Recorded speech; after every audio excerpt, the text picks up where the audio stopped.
Harvey Weinstein, Breitbart, and the rise of whataboutism.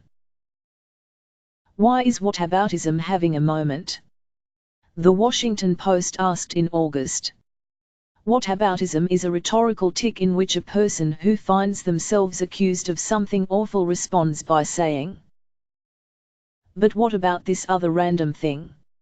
If critics claim that President Donald Trump's pardon of former Maricopa County Sheriff Joe Arpaio is morally indefensible, then Trump points to the pardon of Marc Rich or the commutation of Chelsea Manning's sentence, as if merely citing those examples settles the question.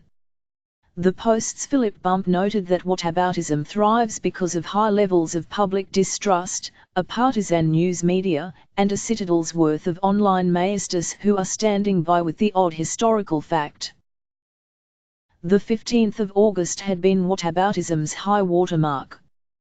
That's when Fox News's Tucker Carlson, during a discussion about Confederate monuments, put a graphic on the screen that said, "Plato, Muhammad, Aztecs all owned slaves.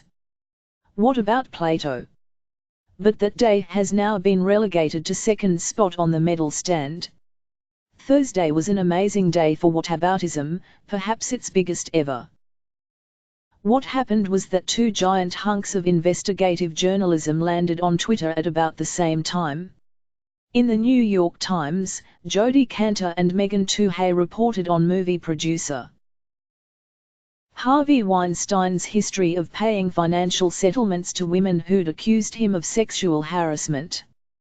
And in a BuzzFeed story, reporter Joseph Bernstein used a treasure trove of emails to show how the right-wing website Breitbart does more than tolerate the most hate-filled, racist voices of the alt-right. It thrives on them. If you don't see how these stories could be hitched together, you don't appreciate the art of whataboutism.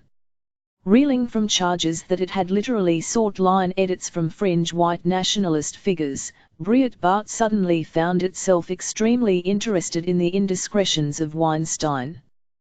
On Friday afternoon, there were a half-dozen Weinstein stories on the Breitbart homepage with headlines like "Silence is complicity," "The powerful said nothing" as Harvey Weinstein's alleged victims piled up. If the whataboutism was unspoken, it was nonetheless pretty obvious. The fact that Weinstein was a big player in Democratic politics, hobnobbing with the Obamas and the Clintons and giving campaign donations that many politicians are now donating to women's groups, is surely news. It's probably less newsworthy that Malia Obama was a Weinstein intern, because Malia Obama is 19. The Times story sent Weinstein into a typical fit of apoplexy. He both offered an apology and said that he would sue the paper. But if you read Weinstein's statement, you'll notice that he indulged in his own bit of whataboutism. After announcing he was taking a leave of absence from his own company, Weinstein declared he was going on the political warpath. "I am going to need a place to channel that anger, so I've decided that I'm going to give the NRA my full attention. I hope Wayne LaPierre will enjoy his retirement party. I'm making a movie about our president, perhaps we can make it a joint retirement party." It's true that Trump has a history of bragging about sexual assault. It's also true that the NRA's pursuit of maximalist gun rights deserves ever more scrutiny after the massacre in Las Vegas. But it's hard not to read Weinstein's lines as a misdirection technique aimed at his liberal, former, allies. Hey, look. There are more monsters over there. There was more. Many in Hollywood liberal elite knew about this for years. Conservative talk show host Laura Ingraham tweeted about Weinstein. But they said nothing. Cover-up of convenience. Dollar before principles.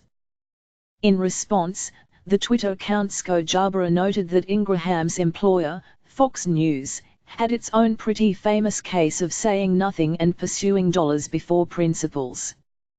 The replies to Jabara's tweet contained still more pivots. However, the Dems who express such outrage happily take $$ from Weinstein.